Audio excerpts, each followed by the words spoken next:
ಕುಂಭಮೇಳದಲ್ಲೂ ಅಭಿಮಾನಿ ಪುನೀತ್ ರಾಜ್ಕುಮಾರ್ ಮೇಲಿನ ಅಭಿಮಾನವನ್ನ ಮೆರೆದಿದ್ದಾರೆ. ಹುಬ್ಬಳ್ಳಿ ಮೂಲದ ಅಭಿಮಾನಿಗಳು ಅಪ್ಪು ಫೋಟೋದೊಂದಿಗೆ ತ್ರಿವೇಣಿ ಸಂಗಮದಲ್ಲಿ ಸ್ನಾನ ಮಾಡಿ ಅಪ್ಪುಗೆ ವಿಶೇಷ ನಮನವನ್ನ ಸಲ್ಲಿಸಿದ್ದಾರೆ.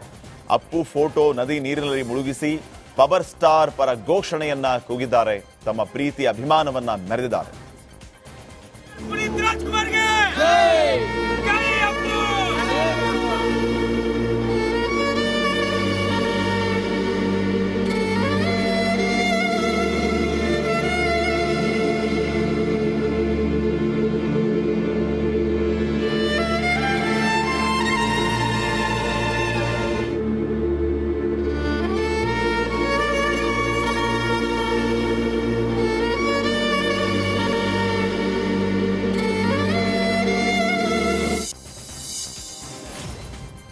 ಚನ್ನಗಿರಿ ವಿಕೃತ ಕಾಮಿ ಅಮ್ಜದ್ಗೆ ಉಗ್ರ ಶಿಕ್ಷೆ ವಿಧಿಸುವಂತೆ ಆಗ್ರಹಿಸಿ ದಾವಣಗೆರೆಯಲ್ಲಿ ಶ್ರೀರಾಮ್ ಸೇನೆಯಿಂದ ಎಸ್ಪಿಗೆ ಮನವಿಯನ್ನ ಸಲ್ಲಿಸಲಾಯಿತು. ಅಮ್ಜದ್ ವಿಕೃತಿಗೆ ನಾಗರಿಕ ಸಮಾಜ ಭಯಗೊಂಡಿದೆ. ಹಿಂದೂ ಹೆಣ್ಣು ಮಕ್ಕಳ ಮೇಲೆ ಟಾರ್ಗೆಟ್ ಮಾಡಿದ್ದಾನೆ. ಲವ್ ಜಿಹಾದ್ ಮಾಡಿರುವಂತಹ ಸಂಶಯ ಇದ್ದು ಗಂಭೀರವಾಗಿ ತನಿಖೆ ಕೈಗೊಳ್ಳಬೇಕು ಅಂತ ಶ್ರೀರಾಮ್ ಸೇನೆ ಜಿಲ್ಲಾಧ್ಯಕ್ಷ ಸರ್ಕಾರ ನೇತೃತ್ವದಲ್ಲಿ ಆಗ್ರಹಿಸಲಾಯಿತು. ಉತ್ತರ ಕರ್ನಾಟಕದ ಪ್ರಖ್ಯಾತ ಮಠಗಳಲ್ಲಿ ಒಂದಾದಂತಹ ಗದಗ ಜಿಲ್ಲೆಯ ಮುಂಡರಗಿಯ ಶ್ರೀ ಜಗದ್ಗುರು ಅನ್ನದಾನೀಶ್ವರ ಸಂಸ್ಥಾನ ಮಠದ 155ನೇ ಜಾತ್ರಾ ಮಹೋತ್ಸವ ಆರಂಭ ಆಗಿದೆ. ಜಾತ್ರಾ ಮಹೋತ್ಸವದ ಹಿನ್ನೆಲೆ ಶ್ರೀಮಠದಲ್ಲಿ ಧ್ವಜಾರೋಹಣ ನಡೆಸಲಾಯಿತು. ಶ್ರೀ ಮನೀಪುರ ಜಗದ್ಗುರು ನಾಡೋಜ ಡಾಕ್ಟರ್ ಅನ್ನದಾನೀಶ್ವರ ಮಹಾಸ್ವಾಮೀಜಿ ಸಾನ್ನಿಧ್ಯದಲ್ಲಿ ಲಿಂಗನಾಯಕನಹಳ್ಳಿಯ ಶ್ರೀ ಚನ್ನವೀರ ಮಹಾಸ್ವಾಮೀಜಿ ಧ್ವಜಾರೋಹಣವನ್ನು ನೆರವೇರಿಸಿದರು. प्रतिगृह्यतां धूपमाग्रापयामि आगमार्थं तु देवानां गमनार्थं तु रक्षतां ध्यायत्वं च मे न मित्रं च मे मय भवेत् नमः शंकराय च मयस्कराय च जय मंगलम जय नमः पार्वतीपति शिव हर हर महादेव षडस्थल ध्वजारोहणಕ್ಕೆ ಮಾನವ ಧರ್ಮಕ್ಕೆ ಜಗದ್ಗುರು ವಿವಿಧ ಬೇಡಿಕೆ ಈಡೇರಿಕೆಗೆ ಆಗ್ರಹಿಸಿ ಶಿವಮೊಗ್ಗದಲ್ಲಿ ಕರ್ನಾಟಕ ರಾಜ್ಯ ಸರ್ಕಾರಿ ಹಾಸ್ಟೆಲ್ ಮತ್ತು ವಸತಿ ಶಾಲಾ ಹೊರಗುತ್ತಿಗೆ ನೌಕರರ ಸಂಘದಿಂದ ಪ್ರತಿಭಟನೆ ನಡೆಸಲಾಯಿತು. ಸೇವಾ ಭದ್ರತೆ, ನೇರ ವೇತನ ಪಾವತಿ ಸೇರಿ ಮಾಸಿಕ ಕನಿಷ್ಠ 31,000 ರೂಪಾಯಿ ನೀಡುವಂತೆ ಆಗ್ರಹಿಸಲಾಯಿತು. ಜನರ ಮನಸ್ಸಿನಲ್ಲಿ ಕಾಫಿ ಡೇ ಮಾಲೀಕ ಸಿದ್ಧಾರ್ಥ ಹೆಡೆ ಅಜರಾಮರ ಆಗಿದ್ದಾರೆ. ಚಿಕ್ಕಮಗಳೂರು ಜಿಲ್ಲೆಯ ಕಳಸಾ ತಾಲೂಕಿನ ಅಣ್ಣ ತಂಗಿ ಕೈಯಲ್ಲಿ ಕಾಫಿ ಹಣ್ಣಿನಿಂದ ವಿಶೇಷ ಕಲಾಕೃತಿ ಹರಡಿದೆ. ವಿನಯ್ ಹಾಗೂ ವೀಣಾ ಸಿದ್ಧಾರ್ಥ ಭಾವಚಿತ್ರ ಬರೆದು ನಮನ ಸಲ್ಲಿಸಿದ್ದಾರೆ.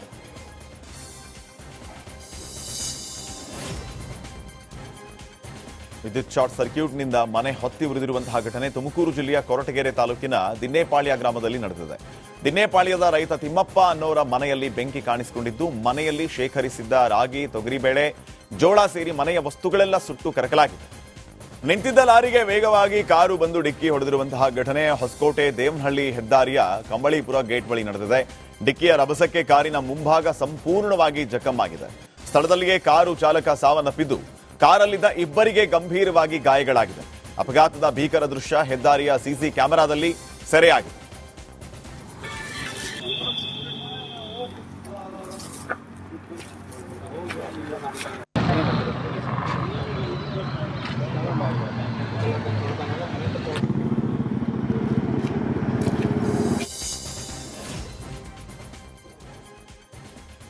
ಬಿಎಂಟಿಸಿ, ಕೆಎಸ್ಆರ್ಟಿಸಿ ಬಸ್ ಪ್ರಯಾಣ ದರ ಏರಿಕೆಯಾಗಿದ್ದು ಆಯಿತು. ಇದೀಗ ರಾಜ್ಯದ ಜನರಿಗೆ ಮತ್ತೊಂದು ಬೆಲೆ ಏರಿಕೆ ಬಿಸಿ ತಟ್ಟಿದೆ.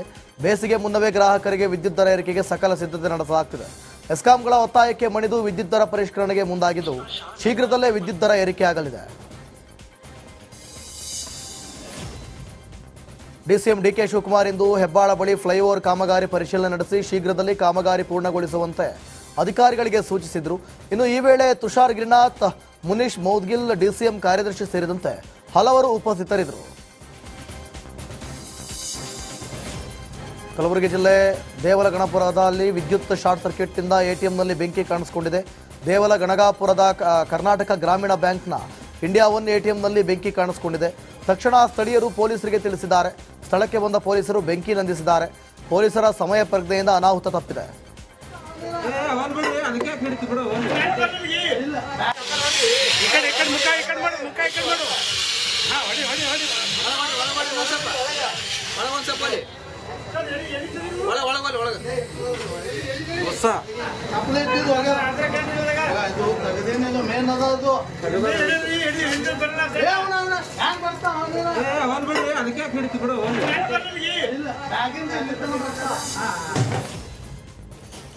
ಹಿರಿಯ ನಟಿ ಜಯಮಾಲ ಮಗಳು ಸೌಂದರ್ಯ ಜಯಮಾಲ ಮದುವೆ ಇದೇ 7 ಮತ್ತು 8ರಂದು ನಡೆಯಲಿದೆ.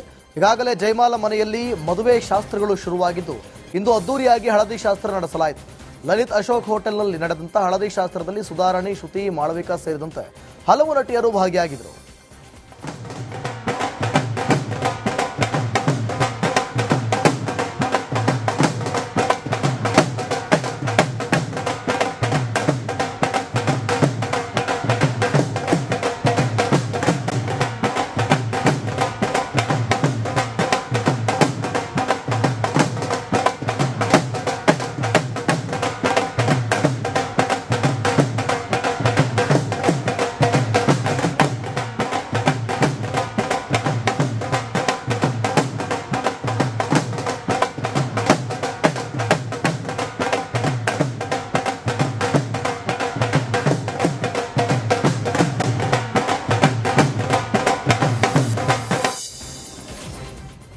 ಹಾವೇರಿಯಲ್ಲಿ ಮೈಕ್ರೋ ಫೈನಾನ್ಸ್ ಉಪಟಳ ಇನ್ನೂ ಕೂಡ ನಿಂತಿಲ್ಲ. ಮೈಕ್ರೋ ಫೈನಾನ್ಸ್ ಕಾಟಕ್ಕೆ ಸಾಲ ತೀರಿಸಲಾಗದೆ ಮಗ ತಂದೆ ತಾಯಿ ಬಿಟ್ಟು ಮನೆಯಿಂದ ಹೊರ ಹೋಗಿದ್ದಾನೆ. ಹಾವೇರಿ ಜಿಲ್ಲೆಯ ಹಾನಗಲ್ನ ಅಕ್ಕಿಹೊಳಿ ಗ್ರಾಮದಲ್ಲಿ ಈ ರೀತಿಯ ಘಟನೆ ನಡೆದಿರೋದು. ಬೆಳಿಗ್ಗೆ ಬಂದು ಮನೆಯಲ್ಲಿ ಕುಳಿತ ಫೈನಾನ್ಸ್ ಸಿಬ್ಬಂದಿ ಕಿರುಕುಳವನ್ನು ನೀಡಿದ್ದಾರೆ. ಅಣ್ಣಪ್ಪ ಮಲಗುಂದ ಅನ್ನೋರಿಗೆ ಟಾರ್ಚರ್ ನೀಡಿದ್ದು ಮುಂದಿನ ಬಾರಿ ಕಟ್ತೀವಿ ಅಂತ ಹೇಳಿದ್ರು ಕೂಡ ಫೈನಾನ್ಸ್ ಸಿಬ್ಬಂದಿ ಎದ್ದು ಹೋಗಿಲ್ಲ. ಏನಿಲ್ರಿ ಜನರಲ್ಲಿ ಮಾತಾಡನ್ರಿ. ಈಗ ಪರಿಸ್ಥಿತಿ ನಿಮ್ ಕಷ್ಟಕ್ಕೆ ತಿಕ್ಕದಿರ್ತೀರಿ, ಹೌದಲ್ರಿ? ಹೌದ್ರಿ. ಕಟ್ಟಬೇಕಂತ, ಹೌದಲ್ರಿ? ಕಟ್ಟದ ಅಲ್ರಿ, ಕಟ್ಟಲ್ಲ ಅಂದಿಲ್ಲಲ್ರಿ ಸರ್. ನೀವು ಒಂದು ವ್ಯವಹಾರ ಮಾಡ್ತೀರ ಅಲ್ರಿ, ಕಟ್ಟಲ್ಲ ಅಂತ ಹೇಳಿಲ್ರಿ, ಕಟ್ತೇವಿ. ಕಟ್ಟಲ್ಲ ಅಂತಂದ್ ಯಾರು ಹೇಳ್ಯಾರ? ಮಂಗಳಾರಿ ಕಟ್ಟದ, ಹೌದಾ? ಅಲ್ರಿ ಸರ್, ಕಟ್ಟಲ್ಲ ಅಂತಂದ್ ಯಾರು ಹೇಳ್ಯಾರ? ಈಗ ಕೆಲ್ಸದ ಒತ್ತಡ ಬಾಳ ಕಮ್ಮಿ ಅದಾವ ಸರ್. ಕೆಲ್ಸ ಇದ್ವು ಅಂದ್ರ ಎಲ್ಲರೂ ಕೆಲಸ ಮಾಡಿ ಕಟ್ತಿದ್ರ. ಈಗ ಸಂತಿ ಮಾಡಾಕ ರೊಕ್ಕ ಇಲ್ದಂಗ ಆಗೈತಿ. ಸಂಘ ಕಟ್ಟಕ್ ಇಲ್ಲಿಂದ ಬರ್ತಾವ್ರಿ ಎಲ್ಲ. ಬಂದಿಲ್ಲ ಅದು ಮೆಸೇಜ್. ನಿನ್ನೆ ಹೇಳಿವ್ರಿ, ನಿನ್ನೆ ಹೇಳೈತಿ, ಮತ್ತೆ ಇವತ್ತು ಬಂದಿರಿ, ಮೊನ್ನೆನೂ ಹೇಳೈತಿ. ಮೈಕ್ರೋ ಫೈನಾನ್ಸ್ ವಿಚಾರವಾಗಿ ಹುಬ್ಬಳ್ಳಿಯಲ್ಲಿ ಸಂಸದ ಜಗದೀಶ್ ಶೆಟ್ಟರ್ ಹೇಳಿಕೆ ನೀಡಿದ್ದಾರೆ. 10 ಸುಗ್ರೀವಾಜ್ಞೆ ಜಾರಿಗೆ ತಂದರೂ ಫೈನಾನ್ಸ್ ಕಿರುಕುಳ ತಪ್ಪಿಸೋಕೆ ಆಗಲ್ಲ. ಮೈಕ್ರೋ ಫೈನಾನ್ಸ್ ಕಿರುಕುಳ ವಿಚಾರದಲ್ಲಿ ರಾಜ್ಯ ಸರ್ಕಾರ ದಿವ್ಯ ನಿರ್ಲಕ್ಷ್ಯ ತೋರ್ತಾ ಇದೆ. ಸರ್ಕಾರ ಕಾನೂನು ಮಾಡೋದ್ರಿಂದ ಮೈಕ್ರೋ ಫೈನಾನ್ಸ್ ಮೇಲೆ ನಿಗಾ ಮಾಡಲು ಆಗಲ್ಲ. ಬಡ ಮಧ್ಯಮ ವರ್ಗದವರಿಗೆ ಸುಲಭವಾಗಿ ಸಾಲ ಸಿಗುವ ವ್ಯವಸ್ಥೆ ಮಾಡಬೇಕು. ರಾಜ್ಯ ಮತ್ತು ಕೇಂದ್ರ ಸರ್ಕಾರಗಳ ವಿವಿಧ ಯೋಜನೆಗಳನ್ನು ಪರಿಣಾಮಕಾರಿಯಾಗಿ ಜಾರಿಗೆ ತರಬೇಕು ಎಂದು ಸಲಹೆ ನೀಡಿದರು. ನಾನು ಹೇಳುವಂಥದ್ದು, ನಾನು ಹಿಂದಿನೂ ಹೇಳಿದ್ದೇನೆ, ಮೈಕ್ರೋ ಫೈನಾನ್ಸ್ ಕಾನೂನು ಮತ್ತೊಂದು ರಿಸ್ಟ್ರಿಕ್ಷನ್ ಮಾಡೋದ್ರಿಂದ ಮೈಕ್ರೋ ಫೈನಾನ್ಸ್ ಮೇಲೆ ನಿಗಾ ಮಾಡಲಿಕ್ಕೆ ಆಗೋದಿಲ್ಲ. ನೀವು ಆಲ್ಟರ್ನೇಟಿವ್ ಯಾರಿಗೆ ಬಡ ಜನರಿಗೆ, ಮಿಡಲ್ ಕ್ಲಾಸ್ ಪೀಪಲ್ಲು ಏನೊಂದು ಸಣ್ಣ ಪುಟ್ಟ ಉದ್ಯೋಗ ಮಾಡ್ತಿರ್ತಾರೆ, ಅವ್ರಿಗೆ ಸಾಲದ ವ್ಯವಸ್ಥೆ ಮಾಡುವಂಥ ಕೆಲಸ ಮಾಡಿ. ಈಸಿ ಲೋನ್ ಅವೈಲಬಿಲಿಟಿ ಅದು ರಾಜ್ಯ ಮತ್ತು ಕೇಂದ್ರದ ವಿವಿಧ ಯೋಜನೆ ಇದಾವಲ್ಲ, ಅದನ್ನ ಹಾನೆಸ್ಟಾಗಿ ಇಂಪ್ಲಿಮೆಂಟ್ ಮಾಡಿರಿ. ಕಡಿಮೆ ಬಡ್ಡಿ ದರದಲ್ಲಿ ಸಾಲ ಕೊಡ್ರಿ ರೈತರಿಗೆ. ಇವಾಗ 0 ಬಡ್ಡಿ ದರ. ಕಲಬುರಗಿಯಲ್ಲಿ ಮಾರಕಾಸ್ತ್ರಗಳನ್ನು ಹಿಡಿದು ರೀಲ್ಸ್ ಮಾಡ್ತಾ ಇದ್ದ 5 ಜನ ಯುವಕರನ್ನ ಪೊಲೀಸರು ಬಂಧಿಸಿದ್ದಾರೆ. ಕಲಬುರಗಿ ನಗರದ ವಿಶ್ವವಿದ್ಯಾಲಯ ಠಾಣೆ ಪೊಲೀಸರು ಈ ಕಾರ್ಯಾಚರಣೆಯನ್ನು ನಡೆಸಿದ್ದು ಗುಲಾಂ ನಬಿ ಅಲಿಯಾಸ್ ಬಿಲಾಲ್, ಮೊಹಮ್ಮದ್ ಪರ್ವೇಜ್, ಅಸ್ಲಂ ಪಟೇಲ್, ಖದೀರ್ ಯೂಸುಫ್, ಶೇಖ್ ಸಾಹೇಬ್ ಸೇರಿದಂತೆ 5ರನ್ನ ಅರೆಸ್ಟ್ ಮಾಡಲಾಗಿದೆ. ಪಿಸ್ತೂಲ್, ತಲ್ವಾರ್ ಹಿಡಿದು ರೀಲ್ಸ್ ಮಾಡಿ ಸೋಷಿಯಲ್ ಮೀಡಿಯಾದಲ್ಲಿ ಆರೋಪಿಗಳು ಹರಿಬಿಡ್ತಾ ಇದ್ರು. ಬಂಧಿತರಿಂದ ಪಿಸ್ತೂಲ್, ತಲ್ವಾರ್, ಚಾಕು ಸೇರಿದಂತೆ ಇನ್ನಿತರ ವಸ್ತುಗಳನ್ನು ಜಪ್ತಿ ಮಾಡಿಕೊಳ್ಳಲಾಗಿದೆ. ಚಿಕ್ಕಮಗಳೂರಿನಲ್ಲಿ 73 ವರ್ಷದ ವೃದ್ಧ ರಮೇಶ್ ಭಟ್ ಹಾಗೂ 68 ವರ್ಷದ ವೃದ್ಧೆ ವಾಣಿ ಎಂಬುವರ ಮೇಲೆ ಕಾಂಗ್ರೆಸ್ ಮುಖಂಡನೊಬ್ಬ ದಬ್ಬಾಳಿಕೆ ಮಾಡಿರುವ ಆರೋಪ ಕೇಳಿಬಂದಿದೆ. ಕಾಂಗ್ರೆಸ್ ಕಿಸಾನ್ ಘಟಕದ ರಾಜ್ಯಾಧ್ಯಕ್ಷ ಸಚಿನ್ ಮಿಯೋಗ ವಿರುದ್ಧ ಈ ಆರೋಪ ಕೇಳಿಬಂದಿದ್ದು, ರಮೇಶ್ ಭಟ್ ಅವರ 5 ಎಕರೆ 25 ಗುಂಟೆ ಜಮೀನನ್ನ ಸಚಿನ್ ಮಿಗಾ ಖರೀದಿ ಮಾಡಿದ್ರು. ಆದರೆ ರಮೇಶ್ ಭಟ್ ಮನೆಯನ್ನ ಮಾರಿರಲಿಲ್ಲ. ಈಗ ಮನೆಯನ್ನು ಬಿಟ್ಟು ಹೋಗುವಂತೆ ಸಚಿನ್ ಮಿಗಾ ದಬ್ಬಾಳಿಕೆ ಮಾಡುತ್ತಿದ್ದಾರೆ ಎಂದು ಆರೋಪಿಸಿದ್ದಾರೆ. ಮನೆಯ ಬಾಗಿಲು, ಗೇಟ್ ಮುರಿದು ನೀರಿನ ಮೋಟಾರ್, ವಿದ್ಯುತ್ ಮೀಟರ್ ಬೋರ್ಡ್ ಕಿತ್ಕೊಂಡು ಹೋಗಿ ದರ್ಪ ಮೆರೆದಿರುವ ಆರೋಪ ಕೇಳಿಬಂದಿದೆ. 4-5 ದಿನದಿಂದ ಕತ್ಲಲೆ ವೃದ್ಧ ದಂಪತಿ ಕಾಲ ಕಳೆಯುವಂತಾಗಿದೆ. ಶಿರ್ಸಿಯ ಶಾಸಕ ಭೀಮಣ್ಣ ನಾಯಕ್ ಬಗ್ಗೆ ನಿಂದನೆ ಮಾಡಿದ ಬಿಜೆಪಿ ಮುಖಂಡನ ವಿರುದ್ಧ ಭೀಮಣ್ಣ ಬೆಂಬಲಿಗರು ಹಾಗೂ ಕಾಂಗ್ರೆಸ್ನ ಕಾರ್ಯಕರ್ತರು ಶಿರ್ಸಿಯಲ್ಲಿ ಆಕ್ರೋಶವನ್ನ ವ್ಯಕ್ತಪಡಿಸಿದ್ದಾರೆ. ಬಿಜೆಪಿ ಮುಖಂಡ ಅನಂತಮೂರ್ತಿ ಹೆಗಡೆ ವಿರುದ್ಧ ಶಿರ್ಸಿ ನಗರ ಠಾಣೆಯಲ್ಲಿ ದೂರು ದಾಖಲಿಸಿದ್ದಾರೆ.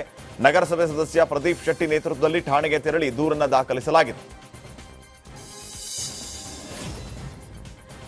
ರೈತರು ರಸ್ತೆಯಲ್ಲಿ ಒಕ್ಕಣೆ ಮಾಡುವುದನ್ನು ವಿರೋಧಿಸಿ ಕೋಲಾರದಲ್ಲಿ ಪ್ರತಿಭಟನೆ ನಡೆಸಲಾಯಿತು. ಮುಳಬಾಗಿಲು ಲೋಕೋಪಯೋಗಿ ಇಲಾಖೆ ಎದುರು ರಾಜ್ಯ ರೈತ ಸಂಘ ಹಾಗೂ ಹಸಿರು ಸೇನೆ ಕಾರ್ಯಕರ್ತರು ಪ್ರತಿಭಟನೆ ನಡೆಸಿದರು. ಕಳೆದ 2 ದಿನಗಳ ಹಿಂದೆ ರಸ್ತೆಯಲ್ಲಿನ ಒಕ್ಕಣೆ ಮಾಡುತ್ತಿದ್ದ ವೇಳೆ ಕಾರೊಂದು ರಸ್ತೆಯಲ್ಲಿ ಸುಟ್ಟು ಭಸ್ಮವಾಗಿದೆ. ಈ ಕುರಿತು ರೈತರಿಗೆ ಜಾಗೃತಿ ಮೂಡಿಸಿ ರಸ್ತೆಯಲ್ಲಿ ಒಕ್ಕಣೆ ಮಾಡುವುದನ್ನು ತಡೆಯುವಂತೆ ಒತ್ತಾಯಿಸಿ ಪ್ರತಿಭಟಿಸಿದರು. ಈ ಬಗ್ಗೆ ಲೋಕೋಪಯೋಗಿ ಇಲಾಖೆ ಅಧಿಕಾರಿಗಳಿಗೆ ಮನವಿ ಮಾಡಿದರು. ರಾಷ್ಟ್ರೀಯ, ರಾಜ್ಯ ಹಾಗೂ ಗ್ರಾಮೀಣ ರಸ್ತೆಗಳಲ್ಲಿ ಇವತ್ತು ರಾಗಿ ಮತ್ತು ಹುರುಳಿಯನ್ನು ಒಕ್ಕಲುತನ ಮಾಡುವುದರಿಂದ ಆಗುವ ಅನಾಹುತಗಳ ಬಗ್ಗೆ ರೈತರಿಗೆ ಮನವರಿಕೆ ಮಾಡಿಕೊಳ್ಳುವಲ್ಲಿ ಸಂಬಂಧಪಟ್ಟ PWD ಇಲಾಖೆ ಇರ್ಬೋದು, ಪಂಚಾಯಿತಿ ಅಭಿವೃದ್ಧಿ ಇಲಾಖೆ ಇರ್ಬೋದು, ತಾಲೂಕು ಆಡಳಿತ ಸಂಪೂರ್ಣವಾಗಿ ವಿಫಲವಾಗಿ ವಾಹನ ಸವಾರರ ಜೊತೆ ಅವರು ಚೆಲ್ಲಾಟವಾಡುತ್ತಿರೋಕ್ಕೆ ಉದಾಹರಣೆ ಅಂದರೆ 3 ದಿನಗಳ ಹಿಂದೆ ಈ ಒಂದು ಸರಗಳತನಕ್ಕೆ ಯತ್ನಿಸಿದ ಕಳ್ಳರ ವಿರುದ್ಧ ದಿಟ್ಟತನದಿಂದ ರೈತ ಮಹಿಳೆಯರು ಹೋರಾಡಿದ್ದಾರೆ. 2 ಕಳ್ಳರ ಪೈಕಿ ಓರ್ವನನ್ನ ಹಿಡಿದು ಪೊಲೀಸರಿಗೆ ವೀರ ಮಹಿಳೆಯರು ಒಪ್ಪಿಸಿದ್ದಾರೆ.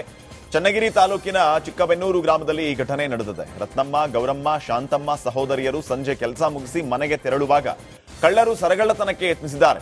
ಈ ವೇಳೆ ಕಳ್ಳರಿಗೆ ಮಹಿಳೆಯರು ತಕ್ಕ ಪಾಠವನ್ನ ಕಲಿಸಿದ್ದಾರೆ. ಹೋಗಿ ಆದ್ಮೇಲೆ ನೆಕ್ಸ್ಟು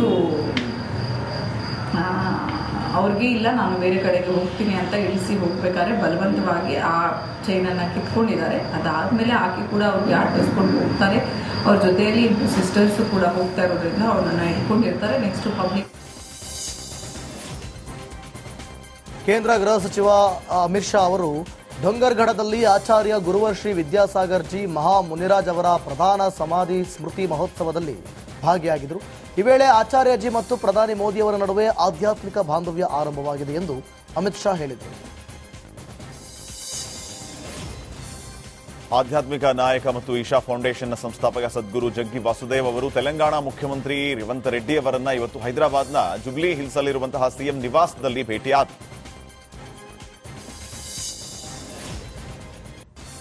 ಉತ್ತರಾಖಂಡ್ ಮುಖ್ಯಮಂತ್ರಿ ಪುಷ್ಕರ್ ಸಿಂಗ್ ಧಾಮಿ ಅವರು ಉಧಮ್ ಸಿಂಗ್ ನಗರದ ರುದ್ರಪುರದಲ್ಲಿ 38ನೇ ರಾಷ್ಟ್ರೀಯ ಕ್ರೀಡಾಕೂಟ 2025ರ ಅಡಿಯಲ್ಲಿ ಸೈಕ್ಲಿಂಗ್ ಸ್ಪರ್ಧೆಯಲ್ಲಿ ಸೈಕಲ್ ಸವಾರಿ ಮಾಡಿದರು.